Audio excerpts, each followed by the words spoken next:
con el que una vez estuviste casado que tener a un enemigo en tu misma casa. Eso parece razonable.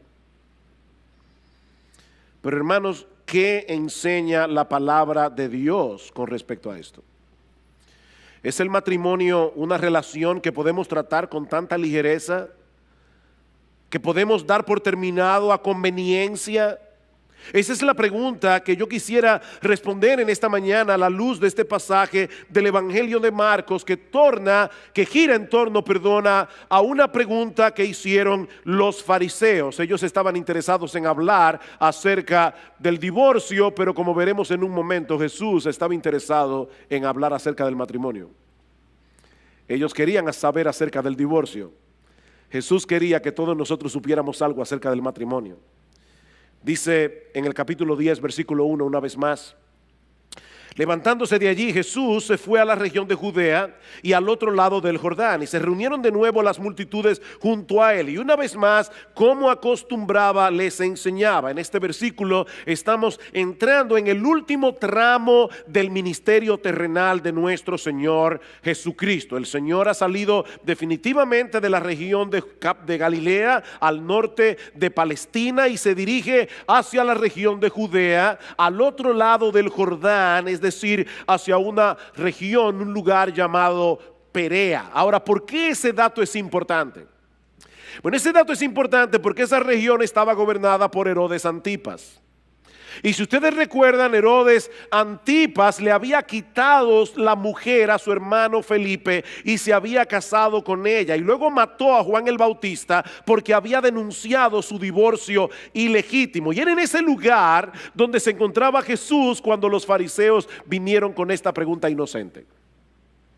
Una gran multitud se congrega a su alrededor. El Señor comienza a enseñarles la palabra, y entonces aparecen los fariseos y deciden ponerle al Señor una emboscada, preguntándole sobre un tema sumamente controversial y sumamente peligroso en esa región particular de la tierra de Palestina: la legitimidad del divorcio. Versículo 2: y se le acercaron algunos fariseos y para ponerle a prueba le preguntaban si era lícito a un hombre divorciarse de su mujer.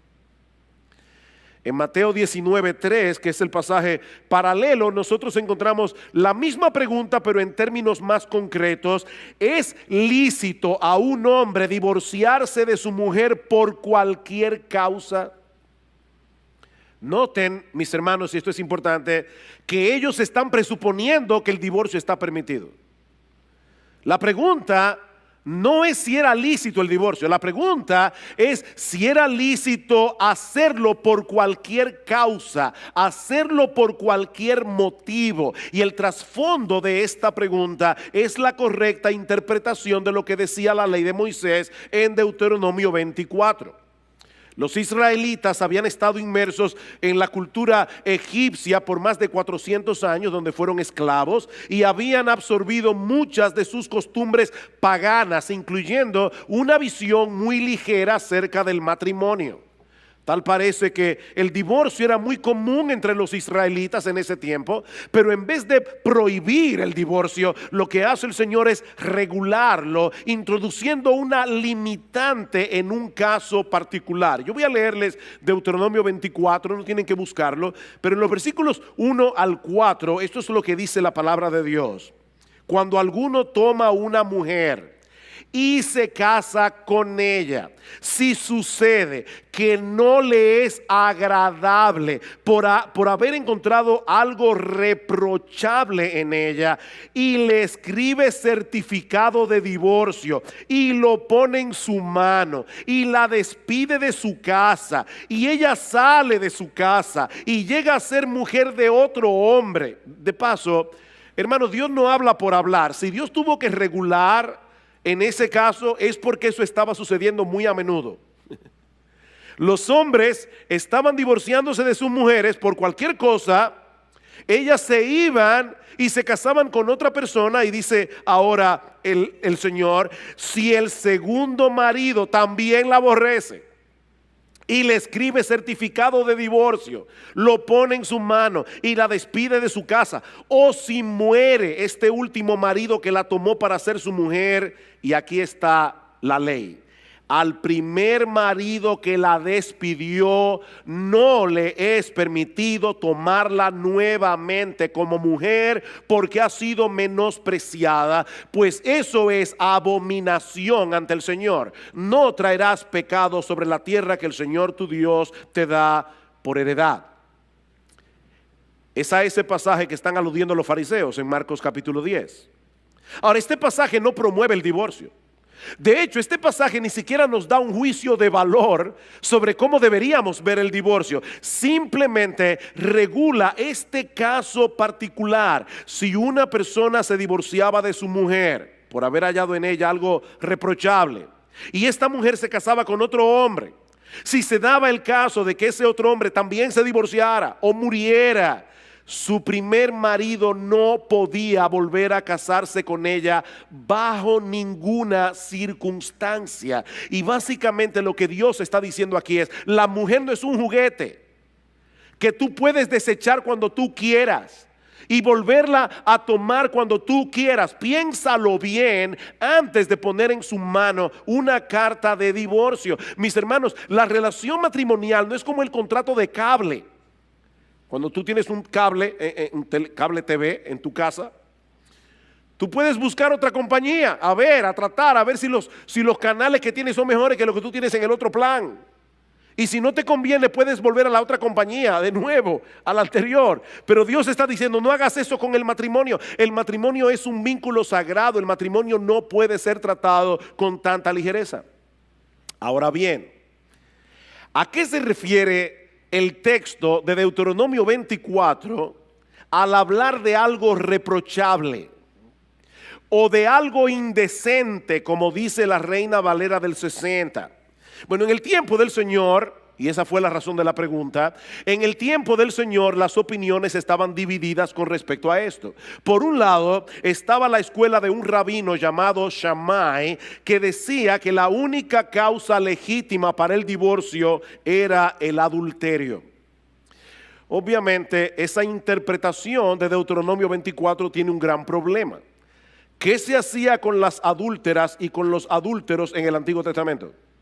Le aplicaban la pena capital, así que evidentemente era permitido el matrimonio por causa de adulterio, porque al adúltero lo mataban y la persona quedaba viuda, así que no había problemas, no había que regular sobre ese tema. Así que no puede ser de eso que está hablando Deuteronomio 24. Por otro lado estaba la escuela de otro rabino llamado Hillel, que decía que el texto de Deuteronomio 24 se refiere a cualquier cosa, literalmente cualquier cosa que hiciera que la mujer luciera desagradable o vergonzosa a los ojos del marido. Y por supuesto, además está decir que esa era la posición más popular entre los fariseos en el día del Señor. Noten una vez más la pregunta: ¿es lícito a un hombre divorciarse de su mujer por cualquier causa? ¿Tiene razón el rabino Hillel? Es lo que ellos le están preguntando. Mis hermanos, según el rabino Hillel, si la mujer quemaba el pan, eso era algo reprochable y por lo tanto una causa legítima para divorciarse. Si quemaba el pan. Si el hombre conocía a otra mujer que a sus ojos era más hermosa que la suya, su esposa había llegado a hacer algo vergonzoso para él y podía divorciarse. De hecho, Flavio Josefo, que era un conocido historiador del siglo I, llegó a incluir el mal aliento como una de esas cosas reprochables. Imagínense esa pobre mujer haciendo gárgara el día entero. Era increíble.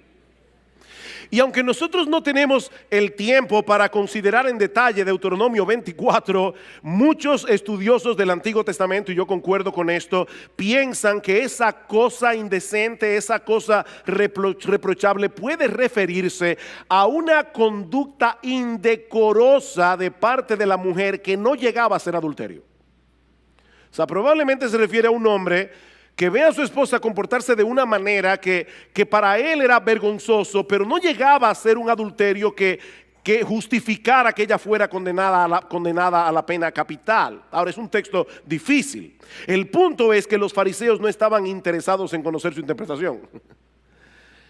Ellos querían hacer quedar mal a Jesús delante de la gente.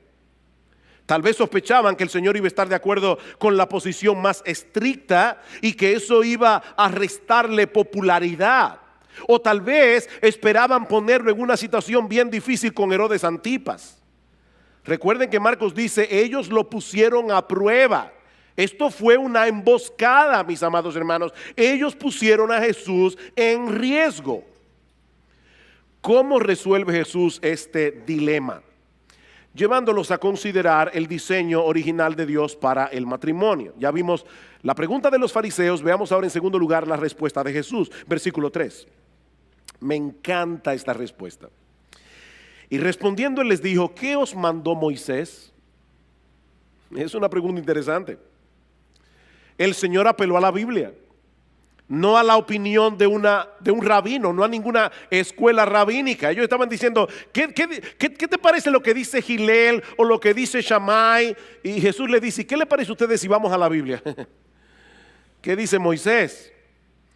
Jesús descansaba plenamente en la autoridad de las Escrituras, no en la opinión de los hombres. Mis hermanos, lo que la Biblia dice es lo que Dios dice. Lo que la Biblia dice es lo que Dios dice, porque este libro que fue escrito por hombres inspirados por el Espíritu Santo. No importa cuál sea el tema que estemos tratando, lo que Dios dice en su palabra es lo que le pone punto final a cualquier cosa. No lo que a nosotros nos parece más lógico en una situación particular. Y yo digo esto porque muchas veces cuando estamos hablando acerca de este tema del divorcio y del nuevo matrimonio, nosotros cometemos el error de argumentar a favor de una postura partiendo de un caso particular que apela a nuestra sensibilidad. Casos que no nos ayudan a ser objetivos porque apelan a nuestras emociones. ¿Cuántas veces hemos oído este ejemplo? ¿Qué debe hacer una mujer que está casada con un hombre que casi ni habla? Y cuando abre la boca, o es para pelear, o es para demandar algo, o es para criticar. ¿Debe continuar casada con ese patán? Miren, mis hermanos, yo no quisiera que esto sonara a falta de empatía con las mujeres que están pasando por esa terrible situación, pero esa no es la primera pregunta que nosotros debemos hacer.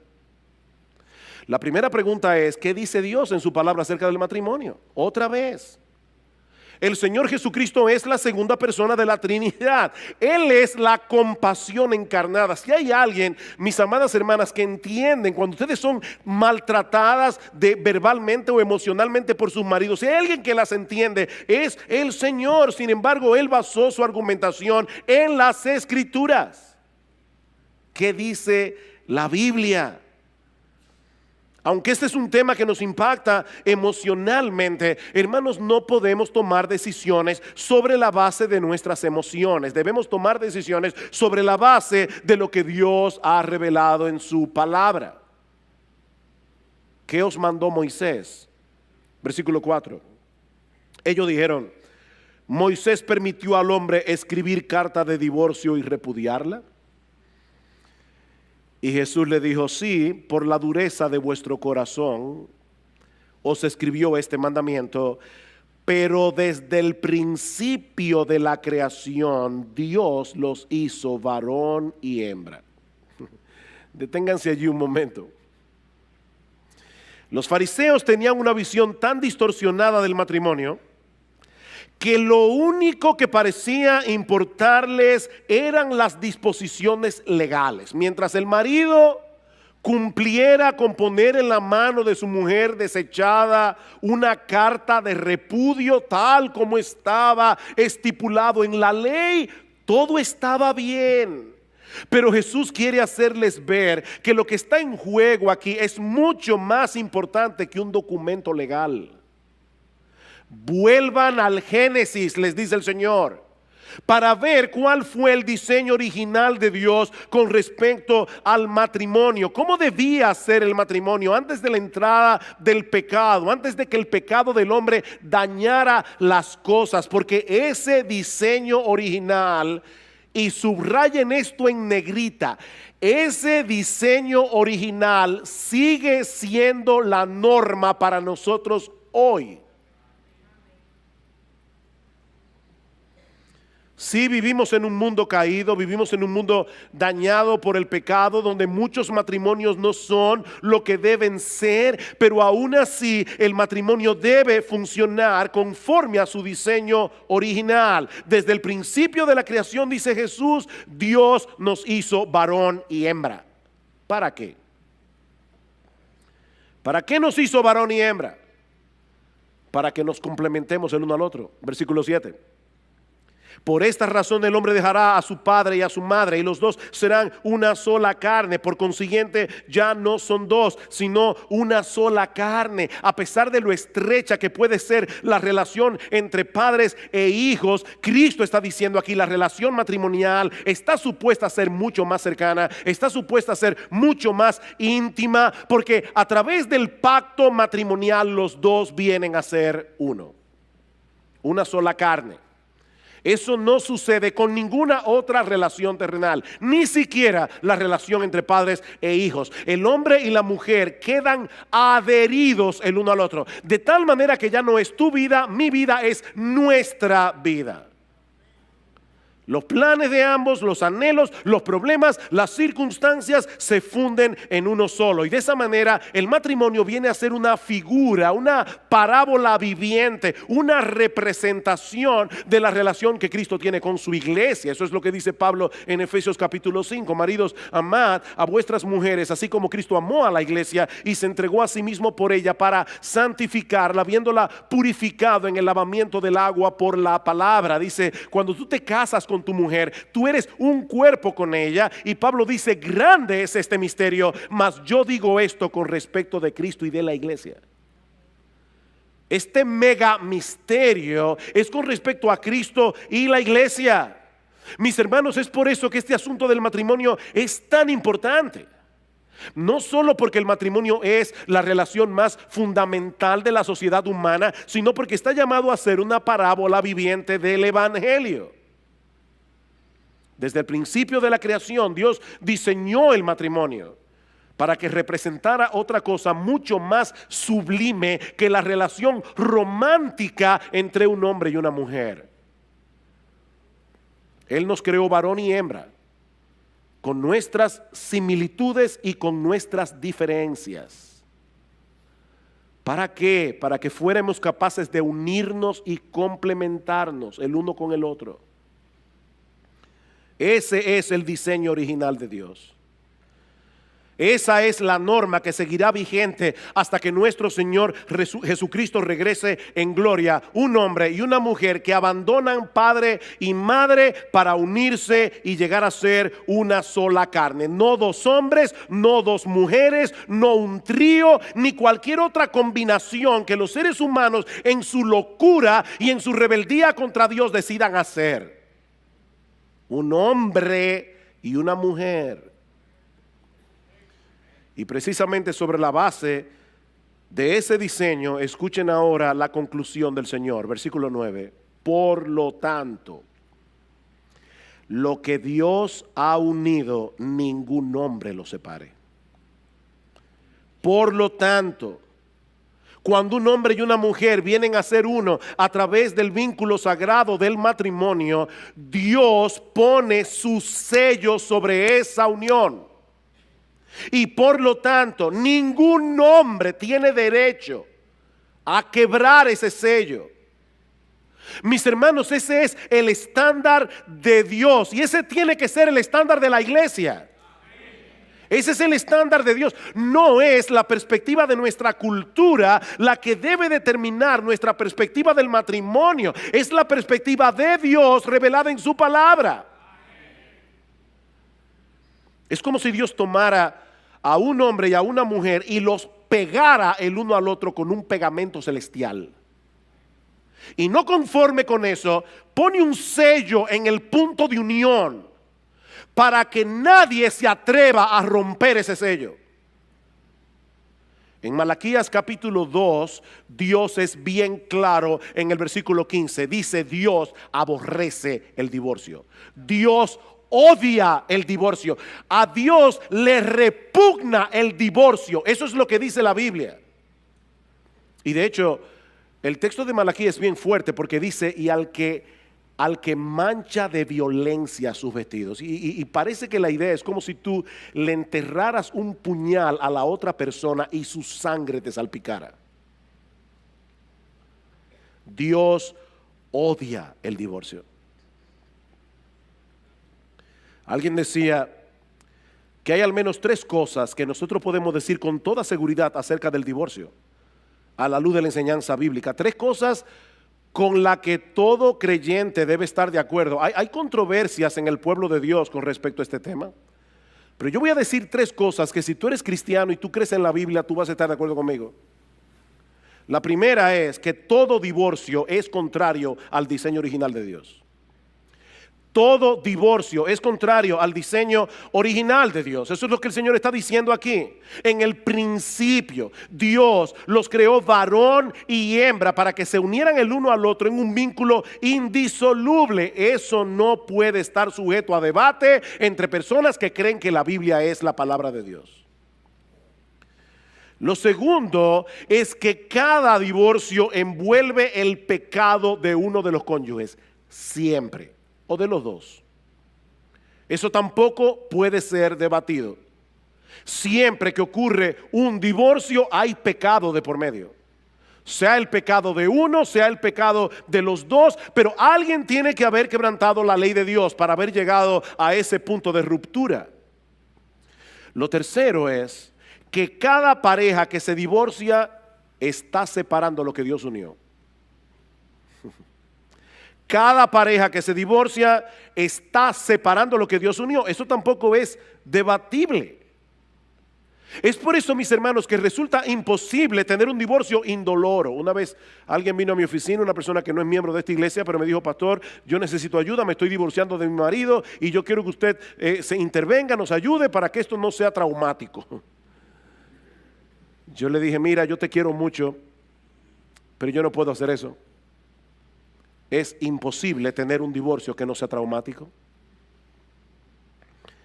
Ni el mejor consejero del mundo, yo no lo soy, pero ni el mejor consejero del mundo puede ayudarlos para tener un divorcio indoloro. Cuando nosotros pegamos 2 pedazos de madera con un pegamento bien potente, no se pueden volver a separar sin que se rompan en algún lado. Eso es imposible. Todo divorcio es traumático, porque estamos rompiendo lo que Dios unió a través de un pacto. Pero hermanos, lamentablemente nuestra sociedad occidental ha sufrido cambios muy profundos en las últimas décadas, y eso atenta directamente contra esa perspectiva bíblica del matrimonio. Hasta hace relativamente poco tiempo la gente solía pensar en el matrimonio como una unión contractual permanente, diseñada con el fin de proveer amor mutuo, procreación y protección. Y que esa unión contractual imponía sobre los cónyuges obligaciones con respecto a Dios y con respecto a la sociedad. Ese era el concepto que la gente tenía antes del matrimonio. Pero desde hace unas décadas el matrimonio ha comenzado a ser percibido como un contrato sexual temporal, diseñado para la gratificación de las partes individuales. En otras palabras, lo que antes era una institución pública para el bien común, ahora es un arreglo privado para la satisfacción del individuo. Mientras esa relación me reporte beneficios, permanezco junto contigo. Cuando comience a ser un estorbo, lo damos por terminado y me busco otra relación. Pero eso es totalmente contrario al diseño de Dios para el matrimonio. Mis hermanos, de acuerdo a la perspectiva de Dios revelada en su palabra, yo tengo que amar a mi cónyuge. Yo tengo que hacerlo, porque yo me comprometí a hacerlo en el pacto matrimonial. Yo no tengo otra opción. Yo no tengo otra opción. Tú no tienes otra opción. Decía el puritano Henry Smith: un hombre debe elegir primero a quién amar y luego amar su elección. ¿Oíste eso? Elige primero a quién amar y luego ama tu elección. Porque tú no tienes otra elección. No tienes otra opción. De hecho, eso fue lo que hizo Jesús. ¿O no? Jesús eligió al objeto de su amor y ahora lo ama. Y eso es lo que tú prometiste hacer el día de tu boda. Eso fue lo que tú prometiste hacer. Ay, pastor, mire que yo cuando me casé yo no era creyente. Yo no sé si tú eras pagano. Cuando tú te casaste, eso fue lo que tú prometiste en tu voto matrimonial, y Dios le puso un sello a ese voto. Ese fue el voto sagrado que tú hiciste delante de Dios y delante de los hombres. Es de ese modo que nosotros vamos a representar la relación que tiene Cristo con su iglesia, como dice el pasaje de Efesios que leímos hace un momento. Cristo nos amó cuando no había nada bueno en nosotros que nos hiciera dignos de su amor. ¿O no es así? Y ahora Él está trabajando en nosotros, porque hay muchas cosas todavía en nuestro carácter que a Cristo no le agradan. Pero ¿qué está haciendo Cristo? Él está trabajando en nosotros para que algún día nosotros lleguemos a ser la esposa que Él quiere que seamos. Y Él diseñó el matrimonio para hacer visible ante los ojos del mundo esa clase de amor. Él no nos ama por lo que somos, Él nos ama a pesar de lo que somos. Y es en virtud de ese amor que Él nos está santificando gradualmente para llegar a ser la esposa que Él quiere que nosotros seamos. Eso significa, mis hermanos, que el amor de Cristo por nosotros no depende de lo que nosotros hagamos, no depende de lo que dejemos de hacer. El amor de Cristo por nosotros depende de su elección y de su pacto. De eso depende el amor de Jesús. Él nos escogió por el puro afecto de su voluntad, es decir, por una razón que solo está en Él, no en nosotros, y Él decidió unir nuestras vidas con la suya, con un vínculo que no podrá ser quebrantado de ninguna manera. ¿Quién nos separará del amor de Cristo? Romanos 8, nadie, nadie. Y ahora Él manda a los esposos a que amen a sus esposas como Él ama a la suya. A veces las mujeres dicen: oye, a nosotros nos tocó la parte más dura, la sumisión. De verdad, hermanas, que a ustedes les tocó la parte más difícil. A nosotros nos tocó amar a nuestras esposas como Cristo amó a la iglesia. ¿Qué es más demandante? Ama a tu esposa como Cristo amó a la iglesia. Eso es lo que Pablo está diciendo en Efesios 5. Amen a sus esposas como yo amo a la mía, dice Jesús. En vez de estarse quejando de sus debilidades, en vez de estarse quejando de sus pecados y llenándose de amargura contra vuestras esposas, hagan todo lo que esté a vuestro alcance para ser agente de cambio en sus vidas. Con la ayuda de Dios. Esa es la enseñanza de Efesios 5. El que ama a su mujer a sí mismo se ama. Porque nadie aborreció jamás a su propia carne, sino que la sustenta y la cuida, como también Cristo a la iglesia. Y a través del voto matrimonial, esa mujer es ahora tu carne. Tú no puedes dañarla a ella sin dañarte tú.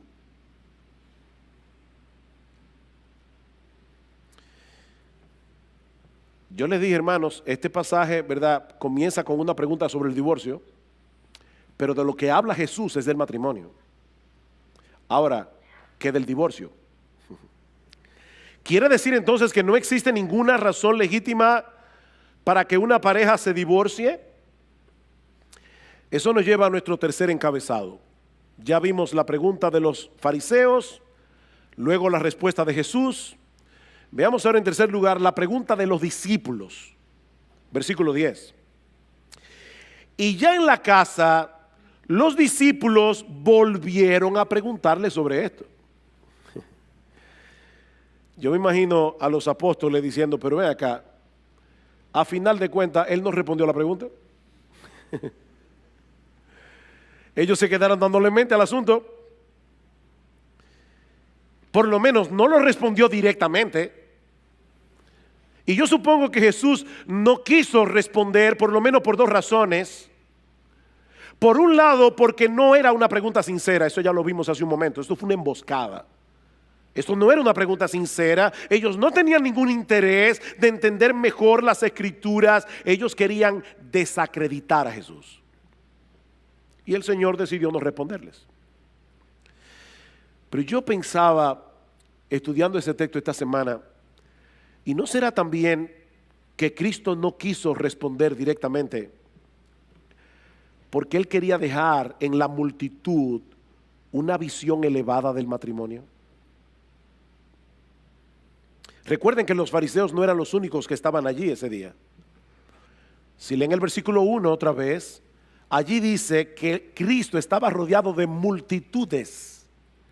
Ahí había mucha gente, muchísima gente.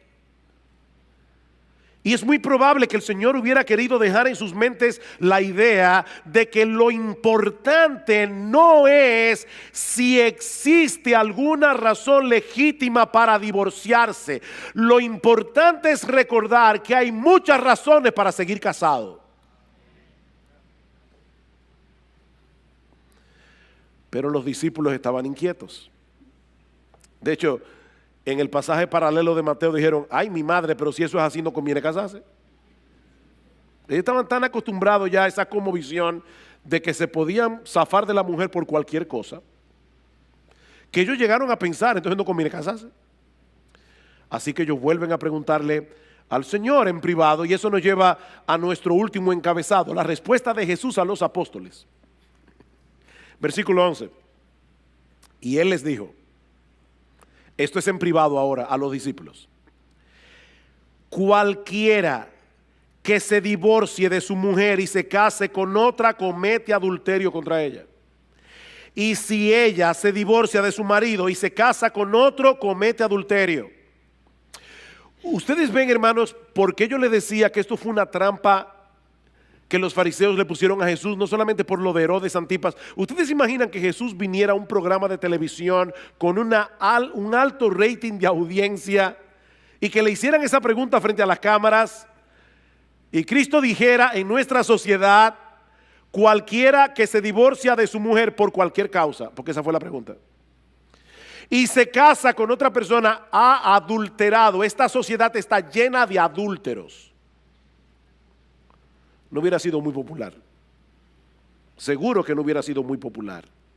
Ahora, hermanos, es importante recordar cuál fue la pregunta que Jesús está respondiendo aquí en el Evangelio de Mateo. ¿Es lícito a un hombre divorciarse de su mujer por cualquier causa? La respuesta del Señor a los discípulos es: por supuesto que no. Por supuesto que no. No importa lo que las leyes humanas digan al respecto. Lo que Dios unió, el hombre no lo puede separar. Ese matrimonio se registró en la oficialía celestial y Dios no lo ha tachado. De manera que si un hombre se divorcia de su mujer por cualquier causa y se casa con otra, está cometiendo adulterio. Y lo mismo ocurre en el caso de una mujer que se divorcia de su marido y se casa con otro hombre. Están cometiendo adulterio porque a los ojos de Dios continuaban casados. Mis hermanos, no hay que ser un experto en teología para entender lo que el Señor está diciendo aquí. Nadie tiene derecho a separar lo que Dios unió, a no ser que el divorcio se lleve a cabo por una causa legítima. Y eso es lo que vemos en la respuesta más completa que aparece en el pasaje paralelo en el Evangelio de Mateo. Mateo 19:9, y yo os digo que cualquiera que se divorcie de su mujer, salvo por infidelidad, y se casa con otra, comete adulterio. La versión Reina Valera lo dice de esta manera: yo os digo que cualquiera que repudia a su mujer, salvo por causa de fornicación, la palabra allí es porneia e incluye una amplia gama de pecados sexuales, salvo por causa de fornicación y se casa con otra, adultera, y el que se casa con la repudiada, adultera. Es la misma enseñanza que encontramos en el Sermón del Monte, Mateo 5:31. También fue dicho: cualquiera que repudie a su mujer, dele carta de divorcio. Pero yo os digo que el que repudia a su mujer, a no ser por causa de fornicación, hace que ella adultere, y el que se casa con la repudiada comete adulterio. Es sobre la base de esos dos pasajes que la mayoría de los protestantes a través de los siglos han sostenido, y nuestra iglesia sostiene esa postura, que el pecado de fornicación es la única causa legítima por la que Dios permite que la parte inocente inicie un proceso de divorcio. Ahora, noten, mis hermanos, lo que yo estoy diciendo y lo que no estoy diciendo. Yo no estoy diciendo que la parte inocente tiene que divorciarse. No, yo no he dicho eso. En el Evangelio hay lugar para el perdón y hay lugar para la restauración.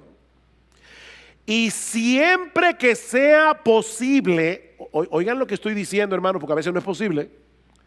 Siempre que sea posible, es mejor tratar de recomponer un matrimonio que está dañado que disolverlo.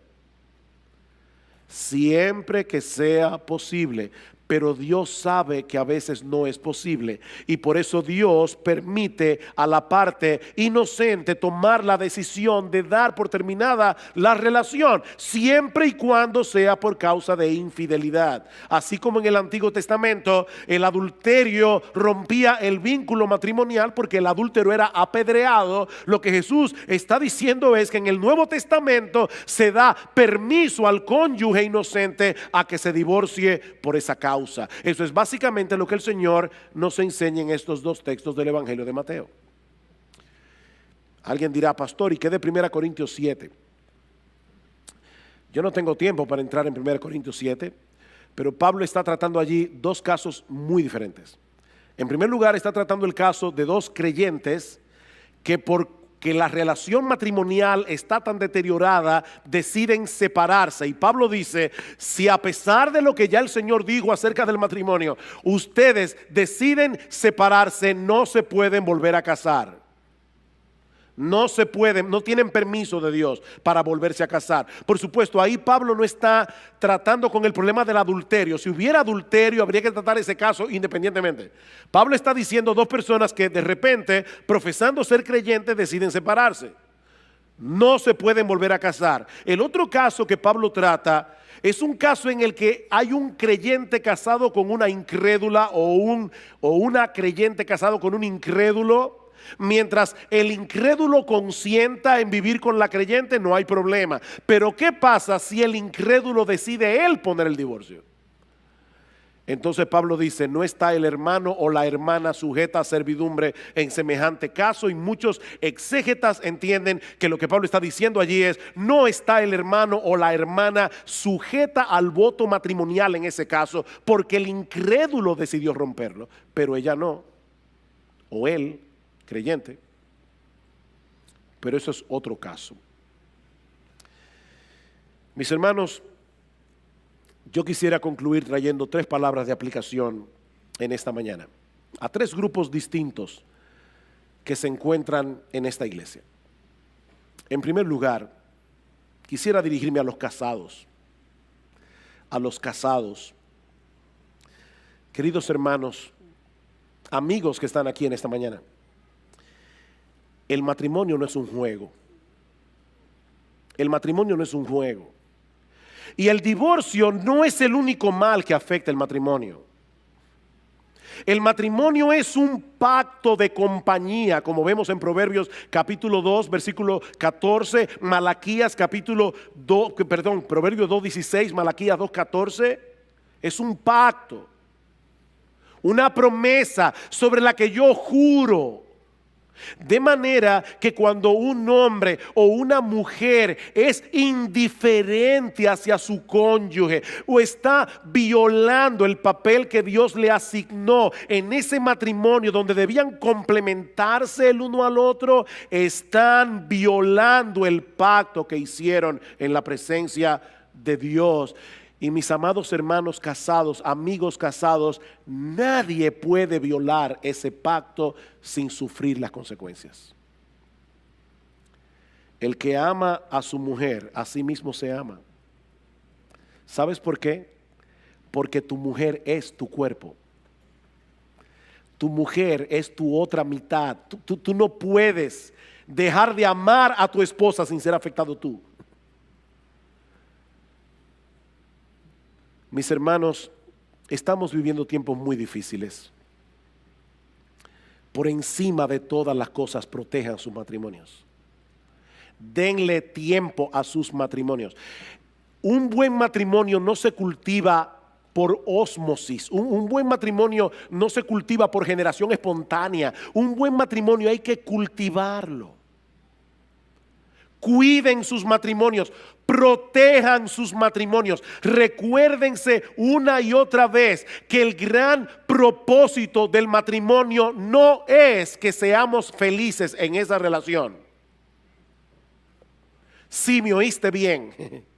Me oíste bien. El gran propósito del matrimonio no es que seamos felices, aunque como consecuencia de cumplir el propósito por el cual Dios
distant tide in this experimental rhythm. I'm here to buy a symphony of dreams in an indie rock scene, in this layered dance where my heart's been.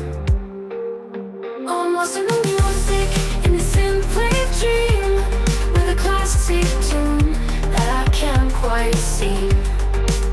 Lay a female voice in the alt rock